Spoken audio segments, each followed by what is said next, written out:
тонуть, ну что мы сделаем? Будем только на берегу сидеть и все. Максимум 10 минут от пристани Зеленодольска до острова Золотой, а оттуда в любую сторону Волги. Это место для добровольных спасателей, как золотое сечение. Поэтому и строили стационарный пост именно здесь, но его уничтожил пожар. Все, что находится сейчас вот здесь, вот примерно так все это происходило. Вот. Мы не можем в полном объеме обеспечить спасение именно на этой территории. 2 месяца ушло на то, чтобы построить пост, причем строили его добровольцы на собственные деньги. Остров Золотой мог быть открыт для спасателей круглый год. Оставались небольшие детали – покрасить и запустить штаб. Территория полностью закрытая деревьями, напоминающая даже бухту. Здесь удобно и пришвартовываться, и уплывать.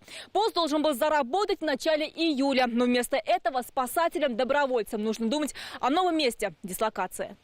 Пока подозрения падают на местных браконьеров, часто спасатели на воде патрулируют вместе с инспекторами. Совместно с рыбинспекцией, с полицией. Естественно, такие соседи не нужны.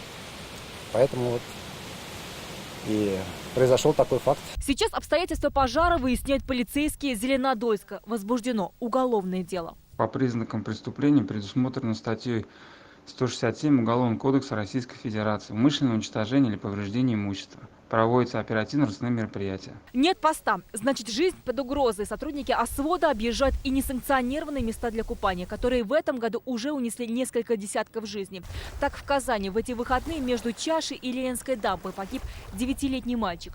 Он утонул на глазах своих друзей, а пляжный сезон еще не закрылся. Народ в жаркое время доходит до 300 человек. И ребята со СВОДа патрулируют каждый день. 45 постов ОСВОДа по республике должны заработать в этом году. Планируют сделать их мобильными и на воде. Так надежнее браконьеры не доберутся до тех, кто спасает десятки жизней. Альбина Минибаева, Марат Саидгараев, ТНВ, Зеленодольский район, Казань.